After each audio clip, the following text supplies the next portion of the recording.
Bom dia a todos. Então, vamos dar início ao nosso estudo novamente nesse sábado.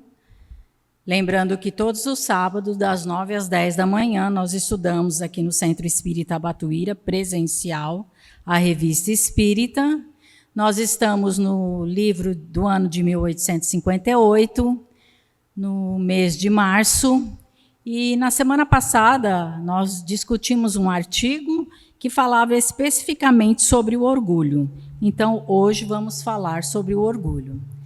Mas antes de dar início ao nosso estudo, vamos fazer a nossa prece, agradecendo a Deus, nosso Pai, as bênçãos dessa manhã, agradecendo a equipe espiritual que está aqui conosco, pelas bênçãos que ela nos oferece, através das inspirações, das reflexões trazidas.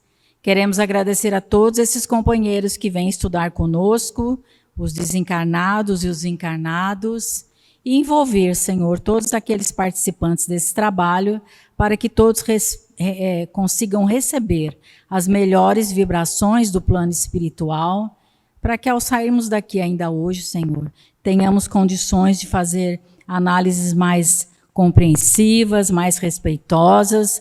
Aliás, o conhecimento é a libertação do ser humano, e é por isso que aqui estamos. Queremos pedir a Jesus para que nos envolva, nos inspire, e a Deus nosso Pai que nos mantenha em harmonia e na sua paz. Que assim seja, Senhor. Bom, então, como eu falei logo agora no começo, né? Semana passada a gente está estudando as evocações que Allan Kardec fez. A primeira evocação foi dos espíritos arrependidos, e na semana passada a gente encerrou um caso de um espírito orgulhoso, são os espíritos endurecidos. E eu fiz essa divisão porque se você for lá no livro O Céu e o Inferno, é assim que eles vão estar. Na segunda parte do livro, existem vários casos, né, de espíritos endurecidos e espíritos arrependidos. O que nós estudamos aqui, que Allan Kardec trouxe para nós, é o caso da rainha de Oudh, lembrando que é uma rainha da Índia, hindu, ela era muçulmana, professava a crença muçulmana. Ela desencarnou em Paris, voltando de uma viagem, lá ela foi enterrada, e foi evocada por Allan Kardec exatamente porque foi trazida pelo espírito São Luís, que permitiu que ela pudesse se manifestar para que ela falasse exatamente sobre aquele endurecimento dos pensamentos, né? Como que um espírito pode ser tão endurecido? Então, ela fez falou algumas coisas bastante complicadas, né? Que a gente na hora até observou, principalmente quando perguntou para ela qual era a opinião dela quanto ao Cristo, né? Para quem quiser, vai lá na pergunta 17, ela fala da seguinte forma: o filho do carpinteiro não é digno de ocupar os meus pensamentos. Então, essa frase foi bastante, a gente conversou bastante sobre o pensamento dessa companheira, mostrando que ela trazia um orgulho gigantesco, né, em relação às outras pessoas. Lembrando que na Índia, até hoje, ainda o que mantém a parte da civilização lá são as castas, né, as divisões por natureza. Não é religiosa, é uma natureza de classe mesmo, né? As pessoas que são da hierarquia, da monarquia, ocupam um local, e as castas vão se dividindo até os homens mais simples, mais subalternos, e existe uma grande complicação nesse sentido lá. Por quê? Porque a gente vai descobrir, e isso nós vamos descobrir através do Evangelho segundo o Espiritismo, que vai nos falar sobre o orgulho. Mas, principalmente, quem estiver aí em casa, por favor, peguem o livro A Caminho da Luz e vai lá no capítulo número 5, que nós vamos estudar um pouquinho sobre a Índia, para entender de onde veio o orgulho dessa nossa companheira, né? Não foi algo que veio do nada, né? Então, se a gente for ver lá nesse capítulo 5, vai falar um pouco do orgulho da própria raça dos hindus, explicando que eles foram exilados de Capela para formar a população da Índia, que a gente conhece hoje. Foram 5 grupos, né, exilados, cada um foram um grupo exilado, cada um para uma região, e existe um grupo que foi diretamente para a Índia, né, para a formação da Índia. E esse grupo tinha uma característica muito interessante, e eles eram altamente orgulhosos, por isso eles retornaram, né, tiveram, vamos dizer assim, vieram para um planeta, trazer o campo moral, explicar, evoluir moralmente também, mas a sua maior pedra de tropeço era o orgulho. E isso eles vieram trabalhar. Então, a gente vai ver que essa senhora, que talvez reencarnou várias vezes como indiana, não sabemos, não há histórico dela sobre isso aqui, mas era um povo altamente que acreditava na reencarnação. A gente vai ver que Emmanuel nos traz algumas explicações, e através disso a gente vai entender de onde veio esse orgulho, né? Esse orgulho é algo que tem que realmente ser muito trabalhado. Então a gente vai ver lá no livro A Caminho da Luz que os espíritos degradados no ambiente da Terra, os que gruparam nas margens do Ganges, né? Que é o principal rio da Índia, foram os primeiros a formar os pródromos de uma sociedade organizada, cujos núcleos representariam a grande percentagem de ascendentes da coletividade do porvir. As organizações hindus são de origem anterior à própria civilização egípcia e antecederam de muito os agrupamentos israelitas, de onde saíram mais tarde personalidades notáveis como Abraão e Moisés. Então, eles vieram para cá, são exilados de Capela. Aqui deram origem à formação dos arianos puros. Então, Emmanuel diz assim para nós, que era na Índia que se reuniam os arianos puros, entre os quais cultivavam-se igualmente as lendas de um mundo perdido, no qual o povo hindu colocava as fontes de sua nobre origem. Então, assim, é algo que eles conservaram, né? Falavam muito exatamente dessa nobreza. Alguns acreditavam que se tratasse do antigo continente da Lemúria, arrasado em parte pelas águas do Oceano Pacífico e Índico. Então, quem quiser, procure nos mapas de geografia de pessoas que estudam, que vai ver que a região da Lemúria é uma região que está na costa oeste dos Estados Unidos, e que ali você vai ver, é uma região... entre o Pacífico e a África, né, na costa leste, né, norte-sul-leste, e que é uma região que foi submergida, está ali afundada naquele local, e acredita-se que esses povos já habitaram aquele local em eras bastante antigas, né? Em parte pelas águas do Oceano Pacífico e Índico, cujas terras ainda existem porções remanescentes, como a Austrália, mas existe uma região lá submersa, que é conhecida como Lemúria. Como nós já vimos, os hindus eram um dos ramos da massa proscritas de Capela, então são povos que realmente foram exilados do planeta, e deles descendem todos os povos arianos que floresceram na Europa, e hoje atingem um dos mais agudos períodos na transição da sua marcha evolutiva. Então, os arianos formaram essa região desses povos. Eles, como diz aqui, Emmanuel vai nos mostrar, que era de admirar-se e que nenhum povo na Terra tem mais conhecimentos acerca da reencarnação do que o hindu, ciente dessa verdade sagrada desde os primórdios da sua organização neste mundo. Então, assim, se a gente for querer estudar nos dias de hoje um povo que tem consciência da reencarnação, estudem o povo hindu, que isso faz parte dos conceitos deles, tem certeza absoluta da reencarnação, e é interessante, porque apesar dessa certeza absoluta, eles não conseguem superar esse orgulho que ainda divide as classes naquela região em castas, né? Subalternos, nobres, as pessoas não podem se misturar, e as pessoas são bastante conformadas, né, com a realidade que tem no dia de hoje, parecendo que há pouca mudança, né, no que diz respeito a isso. Aí ele diz assim que lá naquele local vieram pessoas com grandes instruções, emissários do próprio Cristo, para trazer grandes lições para nós, né? Então, assim, existem muitos povos cuja fonte foi derramada por Jesus em todos os tempos das claridades divinas do seu amor desvelado e compassivo. Então, é um povo altamente religioso, acredita em Deus, mas nas divisões que são ainda a sua maior pedra de tropeço. E Emmanuel nos diz assim, como se a questão fosse determinada por um doloroso atavismo psíquico, o povo hindu, embora suas tradições de espiritualidade, deixou crescer no coração o espinho do orgulho, que, aliás, dera motivo ao seu exílio na terra. Então, a gente vai ver que os povos foram exilados lá, cada um por suas situações particulares. Depois, quem tiver interesse, vai estudar o livro A Caminho da Luz, que fala exatamente sobre esses povos, a migração deles para o planeta da Terra e a formação das populações que hoje temos aqui. E ele fala isso com bastante clareza, que o que fez eles regredirem, não vou dizer que não há regresso, né? O espírito não regride, mas o que empatou eles, fez eles terem que vir morar num planeta ainda em desenvolvimento, foi exatamente, como ele diz aqui, o espinho do orgulho, ele fala, que é o motivo do seu exílio na Terra.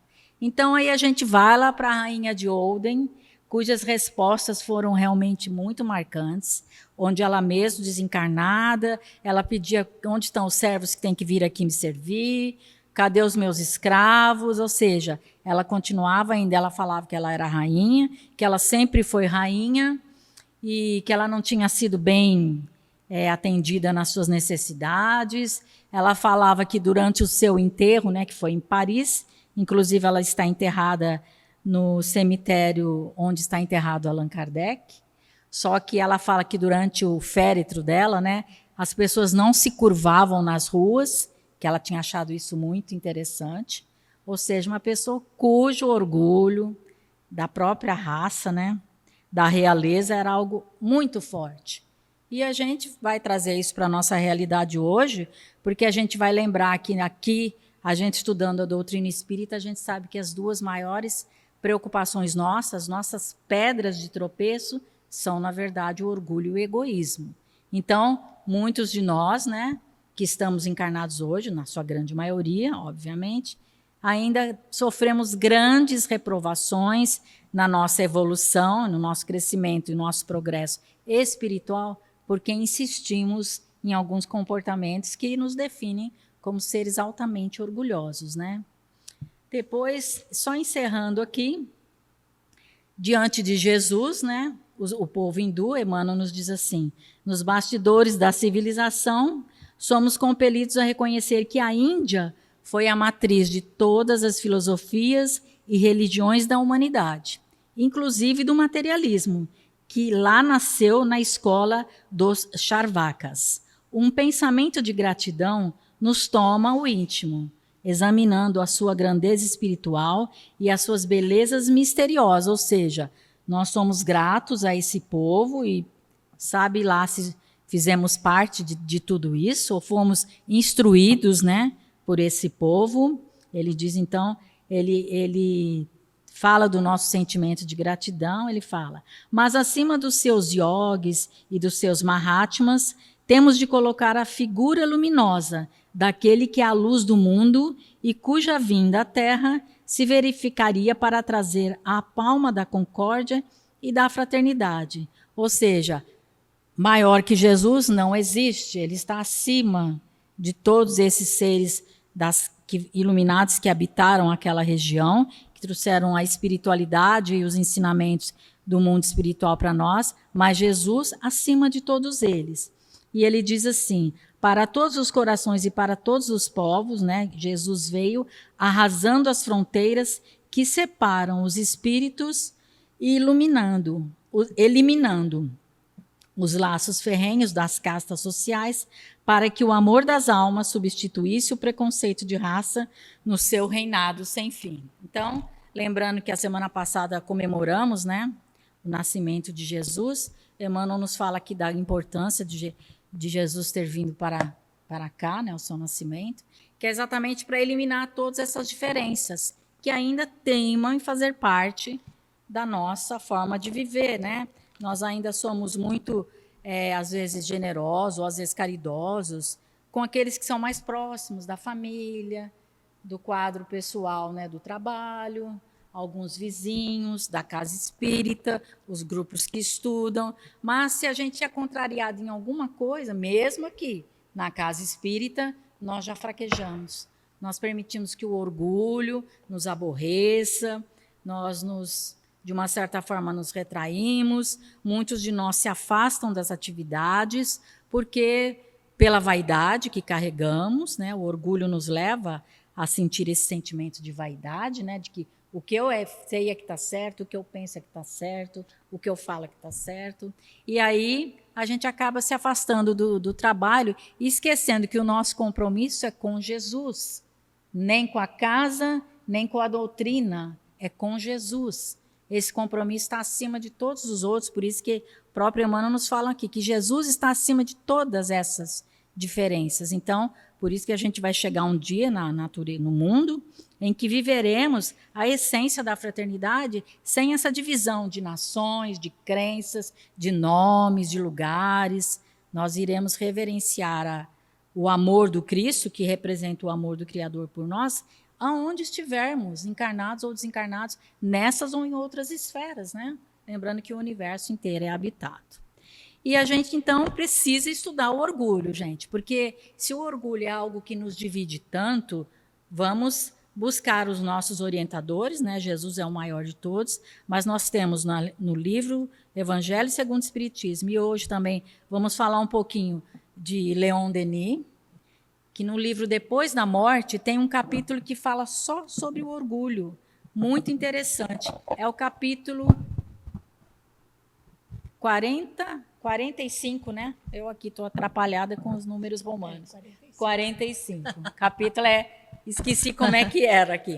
É XLV, capítulo 45. Né? Ô, Marilisa. É 45. Fala. Não, é interessante vocês falar sobre o 65, né? Fala. Os hindus aí. E aí eu estava assistindo outro dia um palestrante falando o tanto que nós trazemos dentro de nós a cultura hinduísta ainda. Muito, muito. Bastante. Nós já, quem sabe, não passamos por lá, e passamos para cá. Hoje a Teresa está falando para a gente não olhar no retrovisor, né, do carro, né, para não ver o passado, mas a gente tem que ver as nossas tendências. Sim. Porque quantas pessoas hoje não se debruçam sobre, apesar de estar aqui dentro da doutrina espírita, não se debruçam também sobre a filosofia hinduísta.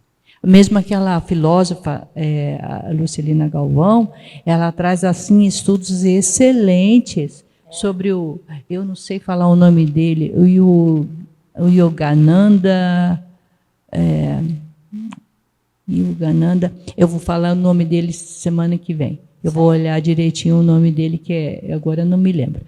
Mas a filosofia dele é assim muito, muito interessante para a gente despertar em nós também o que ele traz. Apesar de a gente ser cristãos, né? E ele traz essa ideia dessa filosofia. Estava lembrando que eu já assisti a essa filósofa várias vezes, e ela tem uma veia hinduísta muito grande quando fala sobre eles, sabe? Muito interessante. Aquele poeta Gibran Khalil Gibran, né? Acho que ele é hindu, traz de lá, e ele escreveu aquele livro muito interessante sobre isso. Então, só para falar que a gente já passou por lá, sendo que Emmanuel traz aí descrito no Caminho da Luz, essas 4 divisões, né, 4 povos que vieram de Capela exilados para cá, e os hindus foram os mais antigos, né? Depois o povo egípcio, né? Depois a parte hebreu. O hebreu foi um dos últimos que veio para cá, né? E os mais necessitados, que aí a gente vê como que é. Mas todos eles traziam uma característica. Um é orgulhoso, o outro é poder e etc., né? São 4 grandes divisões. Vamos ver direitinho, que a Marilisa vai ver ali o livro. Vamos ver aqui para falar corretamente. Espírito. civilização egípcia, hindu, a indo-europeia, o povo de Israel e a China. São 5.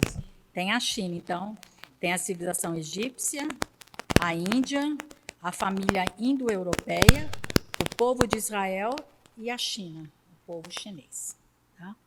Então, depois deem uma lida lá, A Caminho da Luz. Esse livro é um livro para ser muito estudado, porque nos traz informações de quem somos, de onde viemos. Com certeza estivemos nesses locais.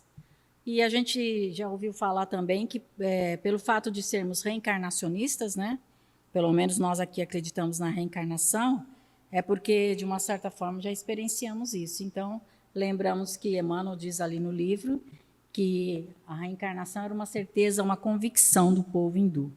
E até hoje, né, se você vê histórias, pesquisas, muitos cientistas pesquisam, né, as crianças lá, que são exemplos vivos, né, da reencarnação, crianças que contam histórias, vão nos locais, sabem os nomes das pessoas, então eles têm certeza da reencarnação, né? Sim. Criança de lá. Bom, e aí a gente vai ver um pouquinho o que Leon Denis fala sobre isso, muito importante. Então, Leon Denis diz assim, começa dizendo assim nesse capítulo: de todos os males, o orgulho é o mais temível, pois deixa em sua passagem o germe de quase todos os vícios. Aí isso já nos surpreende, porque quase tudo em germe que temos hoje de imperfeições, a célula principal começou lá no orgulho. Porque o orgulho nos impede de voltar atrás, de reconhecer os erros, de ver as diferenças, de aceitar o desigual. O orgulho é como se fosse um óculos lá, né, que nos impede de ver as coisas como elas são, nos tirando do nosso pensamento íntimo de que nós temos as convicções e as certezas. Então, se a gente, todos os assuntos que formos debater, quando alguém nos contraria, seja lá qual for, não estou falando só assuntos religiosos, não, qualquer assunto. Se uma pessoa vai falar de uma receita de um bolo, que pôs um não sei o quê e deu não sei o quê, eu falo não, porque eu já fiz, nunca isso aconteceu. Isso não dá certo assim. Meu orgulho, mas se a pessoa está falando que fez, que deu certo, mas eu já indago. Então, assim, não são coisas grandes, são coisas que falam da forma como nós nos comportamos. Se a gente for ver isso em família, a gente observa muito nos almoços de domingo, às vezes, né? Quando, às vezes, um assunto bobo, banal, corriqueiro, qualquer assunto da semana, ou mesmo das atividades do lar, ou algum assunto ligado ao próprio almoço, pode sair grandes debates, brigas, às vezes até inimizades duradouras, porque nós somos pegos pelo orgulho de que a nossa resposta, a nossa manifestação era a correta. E aí, Leon Denis nos diz assim, que o orgulho é uma hidra monstruosa, sempre a procriar, e cuja prole é bastante numerosa, ou seja, é um sentimento que não para de se multiplicar. Não para. Eu venço uma coisa, mas dali a pouco já vem outro que me fala uma coisa e eu já... Opa! O meu orgulho se multiplica. Por isso que está espalhado. Né? Exatamente. Ele fala, é como uma hidra, né? A gente vê nos filmes ali de magia, nos filmes de Harry Potter, não sei, essas coisas mais assim, né?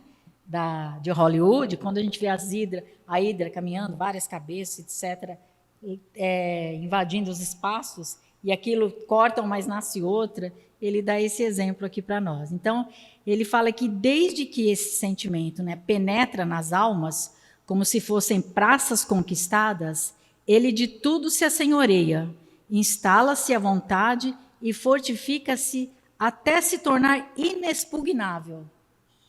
Então, ele fala que esse sentimento é terrível mesmo, né? Aí a gente volta lá na Rainha de Olden, nossa companheira de estudo aqui, cujas respostas, quem puder depois, vai lá e lê, está na Revista Espírita, né, no mês de março, que nós estudamos sobre esse espírito.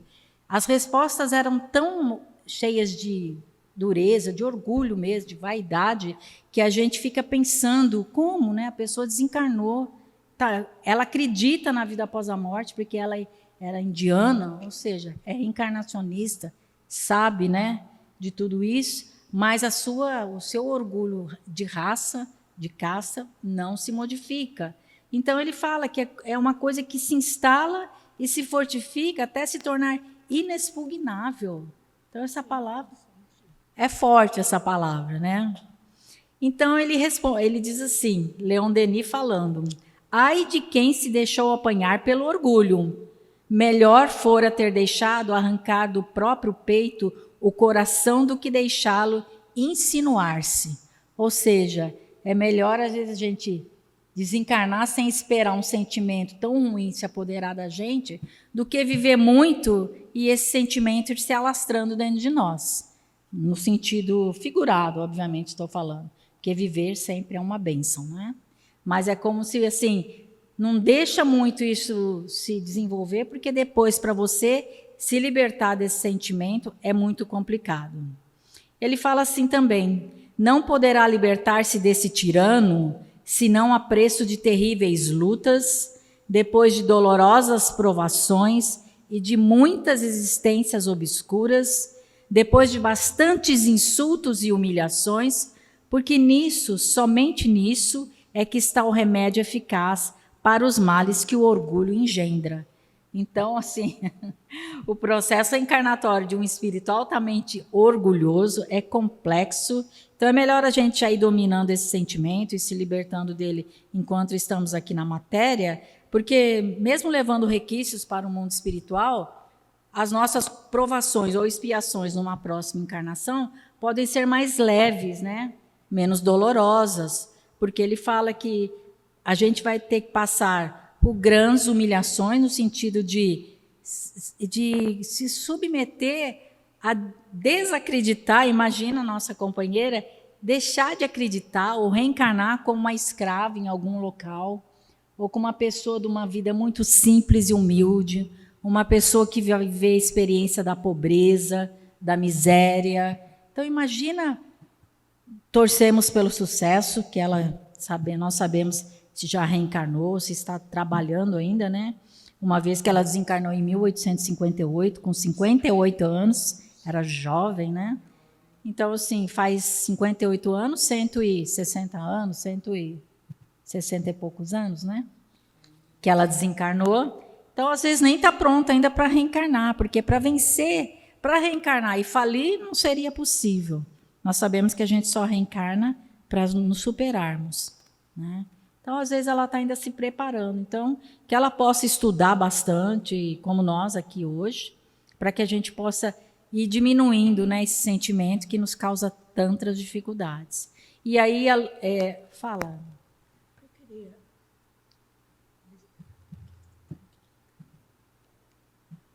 Eu queria procurar refletir com você aqui, Marisa. Fala.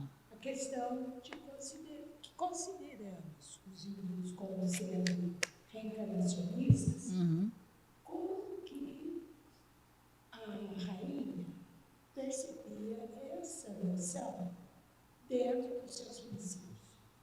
Porque sendo ela muito orgulhosa, sendo ela considerada assim uma pessoa de tão evolução, né, tudo, como entra a reencarnação nela? Faz a diferença. Como faz? Como acontece isso? Então, Idúlia, vamos pensar assim, a reencarnação significa tão somente que ela acredita que o espírito continua vivendo e vai viver novamente, mas não significa que moralmente ela vai vencer as barreiras de uma nova existência, porque assim a reencarnação nos afirma a certeza de que a vida continua. Agora, se quando eu desencarnar eu quiser continuar a ser teimosa, melindrosa, avarenta, orgulhosa, a reencarnação não me impede disso, né? Quando rainha, a mesma coisa, porque é o que ela falava, ela falou bem abertamente que ela ainda se via como rainha, ou seja, como ela se olhava com as vestes da majestade. Ela ainda, apesar de acreditar na reencarnação, como até hoje na Índia, ela acredita no sistema de castas, nas diferenças. Pode, ela poderia até poderia reencarnar como rainha, mas será que ela seria generosa? Ela trataria melhor os seus serviçais? Ela traria ela diminuiria essas diferenças e teria uma compreensão, porque o sistema continua, né? Tem vários países que ainda têm a monarquia como um sistema vigente. Mas será que esses espíritos são generosos? Né? Nós temos alguns exemplos de pessoas que atingiram o máximo, né, dentro do reinado, mas que são espíritos altamente generosos. Por exemplo, o espírito de Luís IX, que é São Luís, que é quem a gente estuda e quem está acompanhando a nossa companheira. Ele foi rei, mas ele é um espírito altamente elevado na hierarquia. Também. Então, assim, o fato de sermos reencarnacionistas, acreditarmos que a vida continua, não nos traz nenhum mérito na questão moral, no progresso em si, somente que acreditamos que a vida não acaba. Agora, o nosso poder financeiro, social, o nosso campo intelectual, se continuar sendo mal usado, não vai nos beneficiar. De repente, a gente vai vir muito inteligente, com muito conhecimento, sabe as teorias, conhece a literatura, mas e aí o orgulho? A gente já venceu? Ou a gente continua brigando nos domingos, no almoço em família? Aí significa que essa hierarquia moral é que vai nos colocando em patamares mais elevados. Mas as provas podem vir, ela pode, de fato, voltar a vir como rainha, mostrando que ela se superou, que ela hoje já não enxerga como ela enxergava. Mas vai precisar de muito trabalho, né? Eu me lembro, me ficou muito marcada a resposta que ela deu sobre o Cristo, né? Que ela falou, o filho do carpinteiro, não vou gastar meu pensamento para falar sobre essa figura. Ou seja, Jesus para ela não tinha nenhum significado. Então, o que demonstra que ainda estava bastante distante, né? O que não significa que não vai progredir, vai, lógico que vai. Mas o tempo que vai levar, aí não sabemos. Interessante que aqui no final, né, quando o Allan Kardec falou que tinha mais 2 ou 3 perguntas para fazer para ela, aí São Luís é que me dá a resposta, deixe-a, não adianta, né? Sim. Pobre transviada, tende piedade de sua cegueira, que ela sirva de exemplo, e não sabeis quanto sofre no seu orgulho. Aí, gente, eu estava lembrando aqui, só para a gente pensar, no nosso lar, quando André Luiz, não no nosso lar, não. Eu estou com a cabeça ruim, é na sequência do livro. Quando André Luiz encontra o avô dele, que está prisioneiro das trevas, ele e um grupo, que eles pegavam. Eles não viam, mas eles pegavam barro do chão e achavam que era ouro. Ele ainda estava com aquela mente ligada. Eu acho que é no Missionários, eu não lembro, gente, me desculpa. Mas ele encontra o avô dele nessa situação ainda. E o assistente que está com ele fala, ele ainda vai demorar muito tempo para entender isso, porque não tinha um pingo ainda, um pingo da minha parte, né? De esclarecimento do onde ele estava vivendo. Ele ainda vivia aquele... Pegava, para eles era lama, mas para os espíritos do grupo do avô do André Luiz, era ouro. Veja em que condições que ainda estamos no mundo espiritual, sem a consciência despertada. Né? Por isso que o orgulho e o egoísmo é a grande chaga da humanidade, que ainda trazemos dentro de nós. E agora vamos lembrar aqui, o Sermão do Monte, como Gandhi falou, se perdesse tudo do cristianismo, ficasse o Sermão do Monte, não as bem-aventuranças, que faz parte do Sermão do Monte, nada se perderia do ensino do Cristo. Porque ele começa ali, bem-aventurados pobres de espírito. Qual é a virtude daquelas bem-aventuranças? Ele vai despertando a gente. Se a gente for ler com a primeira que Allan Kardec traz para nós no Bem-aventurados os pobres de espírito, é a humildade e a mansietude. Começa ali, a primeira bem-aventurança. Depois ele vem, a pacificação, para que você possa pacificar. Se você não tiver humildade, que é contrário ao orgulho, você não vai conseguir entender nada daquilo que é a sua vida. Precisa. E lembrando aqui que vem à minha mente, nós quando lemos, aqui, vou falar só aqui no Brasil, a escravidão. Muitos objetivos tiveram a escravidão. a miscigenação, trazer as ideias da África para cá. Mas uma das grandes perturbações, que quando eu leio, eu me sinto assim, quanto esses escravos não sofreram no seu orgulho profundo que eles traziam dentro de si. Foram querendo ser domados dentro daquilo que eles... Claro que tinha uns que aceitaram, não estou falando no geral. E quanto sofrimento aquele orgulho não impedia cada um daquele, porque aqueles que o tratavam também, no seu orgulho, não tinham. É igual essa rainha de Old aqui. Mesma coisa. Não tinha piedade, nem compaixão dentro do coração. Achava que era um nada. Então, toda essa história, nem vou falar aqui no Brasil,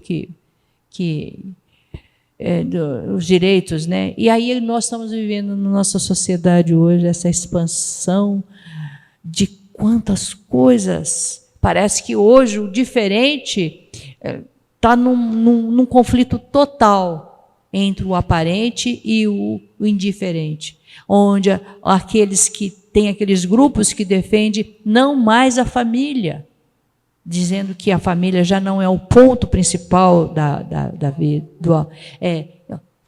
como base, nem vamos falar de amor, que aí a gente se perde. A família é a base que vem nessa tradição toda, e tem grupos que querem acabar com a família. Você se une aí e a gente vive, mas estamos regredindo. Então, todos esses conflitos na nossa sociedade que nós estamos vivendo hoje, a gente tem que fazer uma análise dentro de nós mesmos para ver o que o nosso coração pode falar para o outro. Para o outro. Dentro agora do Natal que passou, o que nós falamos para o outro? Na nossa família, no nosso quadrado. Não podemos nem sair do nosso quadrado, da constituição do que nós somos. E então, a gente vai ver ainda que nós, nesse livro A Caminho da Luz, o quanto ainda trazemos desses ensinamentos, o quanto ainda não aprendemos a viver. E como Capela, que trouxe esses milhões, eu nem vou de espírito, acho que foi até bilhões para cá, limpando aquela atmosfera, a nossa terra também. Também está sendo limpado. Eles estão indo. Quiçá nós, quando desencarnarmos, não vamos nessa nau para outras terras mais longínquas, porque a nossa terra, a destinação dela é outro mundo. Quando isso? Sei lá, 3.000, 4.000, isso é Deus que sabe. Eu lá sei lá onde. Eu só que eu quero ser melhor nessa encarnação do que eu fui na anterior. Então, não olhar para o passado, projetar o futuro. Não, isso aí, estamos estudando. Estamos estudando. É só uma reflexão, assim, bem simples, não tem propriedade nenhuma de trazer grande... Só uma reflexão sobre o assunto que nós estamos vendo. É porque o orgulho é algo tão profundo, que faz parte de nós há tantos séculos, né? Que a gente precisa aprofundar para entender melhor isso que nós trazemos em nós, né? A gente está precisando olhar um pouco para nós. Porque para a gente poder atender o outro, servir, a gente primeiro precisa melhorar. Senão a gente não consegue servir. E Leon Denis diz assim, este cancro, ele chama ainda de cancro, né, o orgulho, é o maior flagelo da humanidade. Dele procedem todos os transtornos da vida social, as rivalidades das classes, o dos povos, as intrigas, o ódio, a guerra. Inspirador de loucas ambições, o orgulho tem coberto de sangue e ruínas este mundo, e é ainda ele que origina os nossos padecimentos de além-túmulo, pois seus efeitos ultrapassam a morte e alcançam nossos destinos longínquos. O orgulho não nos desvia somente do amor dos nossos semelhantes, pois também nos estorva todo o aperfeiçoamento, engodando-nos com a superestima do nosso valor ou cegando-nos sobre os nossos defeitos, ou seja, A gente não enxerga os defeitos, né? O orgulho não permite que eu veja o que eu tenho que corrigir, então fica difícil. Só o exame rigoroso de nossos atos e pensamentos pode induzir-nos à frutuosa reforma. E ele pergunta, Leon Denis, e como se submeterá o orgulho a esse exame? De todos os homens, ele é quem menos se conhece. De todos os homens, né, esse sentimento, ele é quem menos se conhece. Enfatuado e presumido, coisa alguma pode desenganá-lo, porque evita o quanto serviria para esclarecê-lo, aborrece-o a contradição e só se compraz no convívio dos aduladores. Ou seja, nós somos esses indivíduos que só concordamos com as coisas se concordam com o que eu concordo. Se não, aquilo não existe. Então, o orgulho é um sentimento que se manifesta 24 horas por dia no nosso comportamento. Comecemos a observar, né, nas formas como decidimos as coisas, nas escolhas que fazemos, nas respostas que damos aos outros, quando estamos ouvindo alguém, porque o orgulho vai se manifestando assim, devagarzinho, mostrando que as minhas convicções são maiores. Por isso que ele fala aqui, que o orgulho ele nos impede de ver os nossos defeitos. Então, assim, o orgulhoso é aquele que acha que é perfeito, que está tudo certo. E essa é a nossa maior dificuldade, né? Por isso que para a gente poder servir ao outro, a gente tem que vencer essas barreiras interiores, né? E ele continua dizendo aqui para nós, assim como o verme estraga um belo fruto, assim o orgulho corrompe as obras mais meritórias. Então, assim, imagina, às vezes a gente vai comer um pêssego aí, né? Morde. Aí você vê lá dentro, tem um bichinho perto da semente. Aí você joga o fruto inteiro fora, né? Você fala, ai, já comi. Aí dá aquele desespero. Ele fala que o orgulho é igual a esse verme, que às vezes está escondido, que você não viu. Você está comendo o fruto, você está vivendo aquilo, achando que está maravilhoso, é docinho, é gostoso. Mas só quando você percebe o verme que você retrai. Agora, o orgulho, ele se esconde muito mais do que esse vermezinho no fruto, né? Que eu vou olhar e vou ver. Ele é algo que está muito camuflado em nós, porque as nossas experiências reencarnatórias têm se repetido das mesmas coisas que sempre fizemos.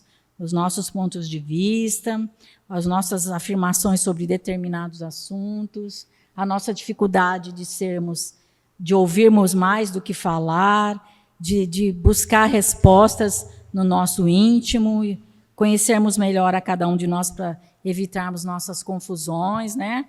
Porque muitas delas nascem dentro de nós mesmos, né? Não nascem fora, elas estão em nós. E ele diz assim, fala, Idúlia. Falta muita renovação, muita reforma íntima, que a gente trabalha tanto e acaba ainda permanecendo, às vezes, no mesmo patamar. Exatamente, não sai do lugar. Eu acho que você falou uma coisa muito interessante aí sobre a reforma, a renovação, em vez de falar reforma, né? Renovação íntima. Porque eu acho que o orgulho ele é intrínseco na gente. E ele vai despontando, a gente vai percebendo que nós temos orgulho, conforme ele vai brotando, e a gente vai trabalhando. Então, você trabalhou aquela pontinha. Olha, adorei o relógio da Marilisa. Ah, mas é da Marilisa, eu não quero mais. Olha que linda é dela. Então, eu não estou mais, né? Um orgulho assim, com aquela... Aí, quando eu venço isso, vem outro. Vai nascendo outro. Não é que se ele já está compacto e você já sabe. Não, ele está aqui, intrínseco. Conforme você desculpa, vai renovando a sua intimidade, que você vai... É igual uma mina d'água, que você vai... Aquela mina pode ir aumentando, aí aquelas situações orgulhosas dentro de você vai nascendo, você vai percebendo outras e você vai combatendo. É dessa forma, até você se tornar um espírito puro. Estamos bem longe. Então, é como enxugar gelo. Não, vai ter fim, mas nós estamos... Né? Não, faz parte de nós, mas muitas vezes a gente confunde o orgulho com... como ela falou, corta uma cabeça, nasce outra. Corta uma cabeça, como uma nasce hidra, né? outra. Igual ele falou aqui. Então, é assim, às vezes a gente pensa que é uma coisa e confunde, vamos falar sinônimo. Vamos falar assim, você acha que é um orgulho que aconteceu com você? Estou falando meu, pessoalmente. Mas não é orgulho, poderia ser assim, uma vergonha, Não, é uma outra palavra que não é orgulho. Às vezes é vaidade. Não, não é vaidade. Qual Assim, palavra? é uma palavra assim, vergonha, vamos falar assim. Acontece um fato e que você se afasta de alguma coisa, de alguém, ou de um grupo. E não é por aquilo, é porque você não, que nem agora, você vai estudando, você vai entendendo. Uhum. Muitas vezes não é aquilo, é a sua cabeça que era aquilo. Dá para entender o que eu estou falando? Lembre que quando Leon Denis começa aqui, ele fala que o orgulho é a semente maior de várias outras sementes, que elas se fecham no orgulho, porque às vezes eu tenho raiva porque eu sou uma pessoa orgulhosa, às vezes eu me sinto envergonhada porque eu sou orgulhosa, às vezes eu sou envaidecida porque eu sou orgulhosa, às vezes eu sou melindrosa porque eu sou orgulhosa. Então, o orgulho é a base maior dos sentimentos que temos que vencer, mas que vão mostrando para nós, em todos os outros nossos sentimentos imperfeitos, o que nós temos que trabalhar. Por isso que quando é como uma hidra, você corta uma cabeça, vem outra, porque às vezes, eu não tenho mais ciúmes. Não, nem ligo mais. Mas se falar alguma coisa do meu cabelo, eu sou vaidosa. Pronto. Como falou que não ficou boa essa cor? Como? Então, assim, a vaidade também é um sentimento que eu preciso trabalhar, ou seja, ele é um sentimento que vai nos levando ao orgulho do espírito. Um espírito orgulhoso é aquele que tem as suas convicções e não permite mudanças. Porque tudo que ele pensa, que ele sabe, que ele conhece, que ele expressa, para ele é o certo. Então, seja lá em qual outra posição ele se manifeste. Então, por isso que ele fala lá no comecinho, lembra? Ele é o germe de quase todos os vícios, todos, de quase todos. Então, às vezes você tem uma vaidade, eu sou vaidosa. Mas não é orgulho nenhum de sou vaidosa. A vaidade é uma sementinha do orgulho. Você me lembrou aqui uma história que eu ouvi de um paciente que estava fazendo visita no hospital. Aí eu conversando com ele, aí eu falei, nossa, o senhor está tão machucado, o que aconteceu? Aí ele falou assim, eu vou te falar, eu sou morador de rua. E eu tenho um sofá onde eu durmo. Ele não falou onde, tem um sofá que ele dorme na rua. Eu estava dormindo lá, chegou um outro e me espancou e me tirou de lá e pegou o sofá. Eu falei, me deixa comigo. E o que ele fez? Um outro dia que ele estava lá, ele chegou com um facão. E já foi brigar, partiu para brigar, porque aquele lugar era dele. E ele brigou, mas ele estava tão machucado lá no hospital. Aí ele falou assim para mim, pois é, bem que eu podia ter deixado o sofá para lá, né? Então, olha só, é um sentimento do orgulho, né? Mesmo numa condição paupérrima de miséria, ele colocou a própria vida em risco porque o sentimento falou mais alto do que a razão e fez ele ter atitudes. Isso. Então, assim, exatamente. Por isso que Leon Denis diz que todos os processos sociais vêm daí. Ele também diz para nós que o orgulho é inspirador de loucas ambições, e o orgulho tem coberto de sangue e ruínas este mundo, e ainda é ele que origina os nossos padecimentos de além-túmulo, pois seus efeitos ultrapassam a morte e alcançam nossos destinos longínquos. Ou seja, a gente desencarna igual a rainha, mas continua cheia de orgulho, não muda em nada, e acha que vai ter uma mudança? Não vai, porque também a natureza não dá saltos. E ele diz, vai indo para falar para nós que o orgulho, né, não nos desvia somente do amor de nossos semelhantes. Ele também nos estorva todo o aperfeiçoamento engodando-nos com a superestima do nosso valor ou cegando-nos sobre os nossos defeitos. Só um exame rigoroso de nossos atos e pensamentos pode induzir-nos à frutuosa reforma. E aí, como que a gente vai fazer isso? Ele fala de todos, né? O homem é quem menos se reconhece, porque o orgulho é realmente uma hidra dentro de nós, né? E depois ele falou do verme, né? Então, não raro nos torna nocivos a quem as pratica ou lê. Lembra, um verme às vezes pode tornar aquela fruta tóxica, né? A pessoa vai comer, pode ficar doente. O orgulho é como uma toxina dentro de nós também. Pode nos adoecer, nos deixar doentes do corpo físico e do espírito, mas também pode adoecer as pessoas que convivem conosco, né? Porque nós a espetamos e as ferimos o tempo inteiro. Depois ele diz assim: na vida espiritual, as intenções, as causas ocultas que nos inspiraram reaparecem como testemunhas, acabrunham o orgulhoso e fazem desaparecer-lhe os ilusórios méritos. Ou seja, com o passar do tempo, a gente vai ter uma clareza maior, né, das nossas dificuldades, mas é muito trabalho. Não é algo assim, desencarnou, ai, nossa, como eu fui orgulhosa. Não, ixi. Vai reencarnar muitas vezes ainda, deixa, né? Depois, um dia ela chega. E depois ele fala ainda que o orgulho encobre-nos toda a verdade. Para estudar frutuosamente o universo e suas leis, é necessário, antes de tudo, a simplicidade, a sinceridade, a inteireza de coração e do espírito, virtudes estas desconhecidas do orgulho. Ou seja, olha como o orgulho nos trava o progresso. Porque a gente não está falando só dos relacionamentos com as pessoas, a gente está falando com o nosso próprio crescimento espiritual e moral, de conhecimento, porque às vezes vem uma coisa nova que vem para nos esclarecer e a gente fala, imagina que isso é isso. Não, a vida inteira eu estudei que isso não é isso. E eu não mudo. Então, assim, me impede de progredir, até no campo material, né?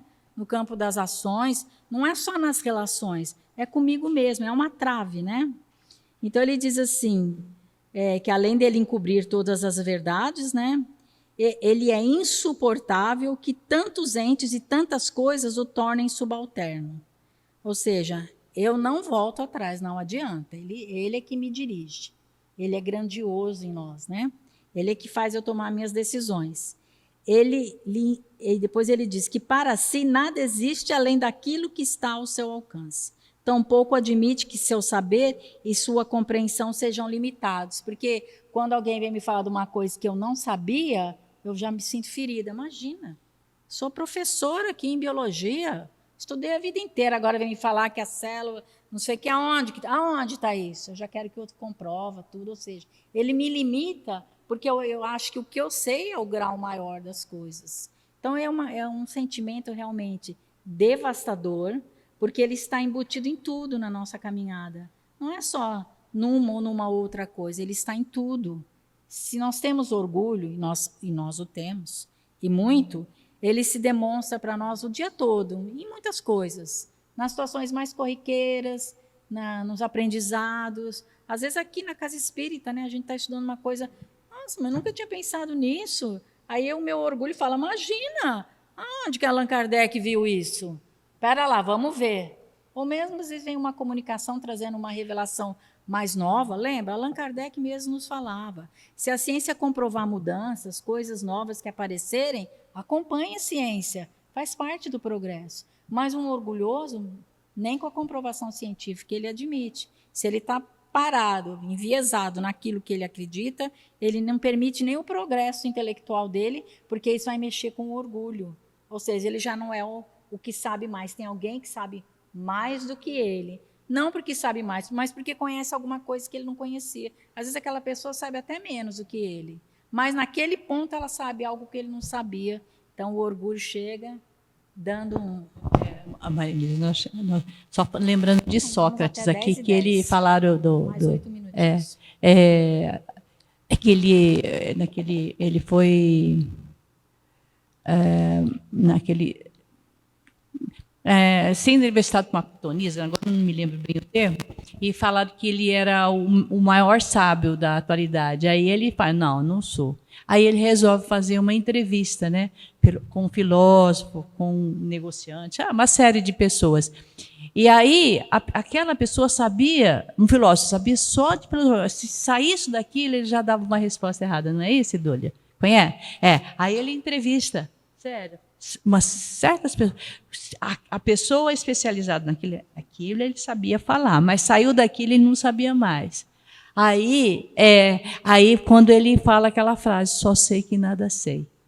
Quando Sócrates fala. Por quê? Porque realmente você não sabe. Então, só o orgulhoso pode falar que sabe tudo ali. E aí ele comprova. Não sou o maior sábio, porque só sei que nada sei. Olha aí a veia da humildade. É muito interessante essa história de Sócrates. E aí, só para a gente ir chegando ao final aqui, mas porque a gente vai conversar um pouco mais sobre o orgulho, nós ainda não falamos do Evangelho segundo o Espiritismo. Ele diz assim, Leon Denis, é-lhe insuportável que tantos entes e tantas coisas o tornem subalterno. Para si nada existe.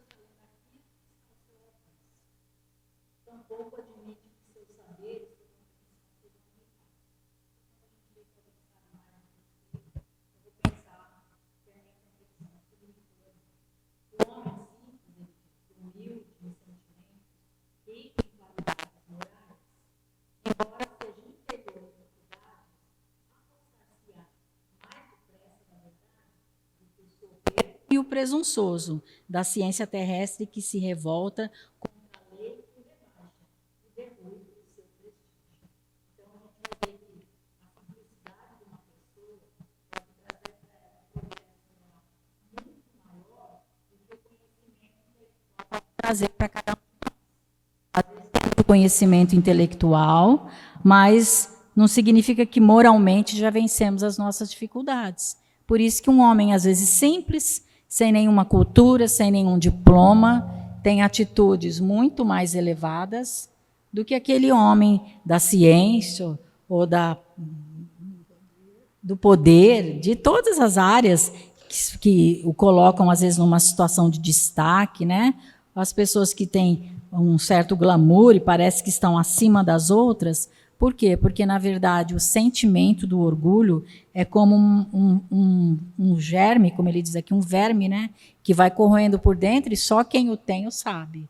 E muitos de nós ainda nem sabem que o tem, porque não admitem o orgulho como uma condição natural da sua forma de ver a vida. Então, que nós estejamos muito atentos, que a gente se coloque numa proposta, inclusive, de observar como é que nós conduzimos o nosso dia a dia, desde a hora que acordamos até a hora que vamos dormir, diante das respostas que demos, das conversas que fazemos, às vezes, numa fila de supermercado, numa fila de banco, no trânsito, como nós nos comportamos com um vizinho, como nós escolhemos as coisas que gostamos de assistir na TV ou de ver na internet, as músicas que ouvimos, porque tudo isso fala de quem nós somos. E dependendo de quem nós somos, a gente consegue enxergar aquele vermezinho pequenininho que está lá pertinho do caroço do pêssego, mas que a gente só enxergou depois que mordeu. Porque às vezes, se a gente não tivesse enxergado, a gente ia comer a fruta inteira, achar ela uma delícia, jogado a fruta fora, o caroço fora, e nem teríamos nos dado conta de que ali havia algo terrível, que de repente pode até nos intoxicar, né? Como acontece com a fruta. E esse sentimento é isso. É um sentimento que pode nos intoxicar, mexer com outros tantos sentimentos da nossa vaidade e que, de repente, vão servir para nós como uma pedra de tropeço ali na frente. E a gente precisa estar atento sobre isso. Então, quem puder, depois, dá uma lida no Evangelho segundo o Espiritismo.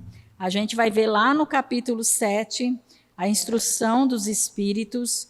O espírito que vai nos falar é Lacordaire, o orgulho e a humildade, mas ainda terminamos com mais uma parte aqui de Leon Denis, no livro Depois da Morte, porque ele escreveu um capítulo só sobre esse sentimento.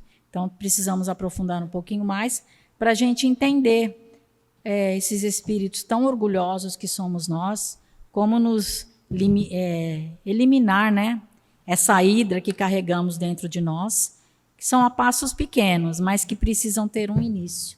Então, que a gente esteja desperto para observar isso. Alguém gostaria de observar mais alguma coisa, de fazer algum comentário? Alguma coisa? Não? Foi proveitosa. Então, assim, chegando ao final desse nosso estudo, lembrando que em alguns dias estaremos já adentrando um novo ano, né, 2025. Lembrando, próximo sábado, quando estivermos aqui, já estaremos um novo ano, mas que as mudanças não virão com o calendário. Não é no calendário que estão as mudanças. Podia ser, né? Mas não é assim que funciona. Não é assim que funciona. As mudanças não estão no calendário. Mas o calendário nos permite programar essas mudanças, porque o tempo vai passar de acordo com as nossas escolhas. E assim queremos pedir, então, que aos companheiros desse trabalho, aos espíritos amigos, aos coordenadores dessa casa, a Batuíra, que nos assessoraram durante todo esse ano, nesses estudos que fizemos aqui, que, por certo, nos trouxeram grandes reflexões. Queremos agradecer a companhia desses irmãos desencarnados, que vêm estudar conosco, que fazem parte também dessa equipe de trabalho e estudo, aqueles que estiverem se preparando para o reencarne, que eles tenham êxito e que as palavras aqui ouvidas possam, de alguma forma, tê-los ajudado. Queremos envolver a todos os companheiros dessa casa, dos seus trabalhadores, da sua diretoria, dos seus trabalhos, os encarnados e desencarnados, para que todos eles, ao passar desses dias que vão nos conduzir a um novo dia no calendário, possam, de fato, receber as luzes do Evangelho, que é o nosso maior pedido, Senhor. Que as luzes do teu Evangelho de amor, os seus ensinamentos, as suas verdades, que são únicas, que elas possam, de fato, penetrar no coração de cada um de nós, para que, ao despertarmos, Senhor, ainda amanhã, sem esperarmos mudanças muito grandes, possamos ser criaturas mais proativas, mais despertas, que possamos nos observar a cada um dessas sementinhas que existem em nós, das imperfeições, para que nós possamos vencê-las com a tua ajuda, o teu amor e o teu empenho que não nos abandona nunca. Nosso sentimento de gratidão também a Allan Kardec, o nosso companheiro de estudo, nosso mestre de Lyon, que nos trouxe essa obra grandiosa de amor, de ensinamentos. A nossa gratidão a ele por ter nos trazido a aproximação do próprio amor do Pai na nossa condição de evolução, para que possamos compreender todas essas lições de uma forma mais simples e mais direta.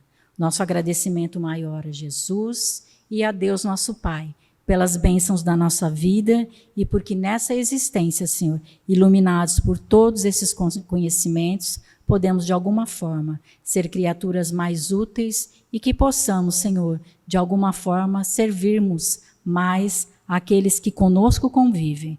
Por isso nosso sentimento é de gratidão, de amor e de muita paz. Permaneça conosco, Senhor, nos envolvendo sempre e esteja conosco nos dias que se seguirão. Que assim seja, Senhor.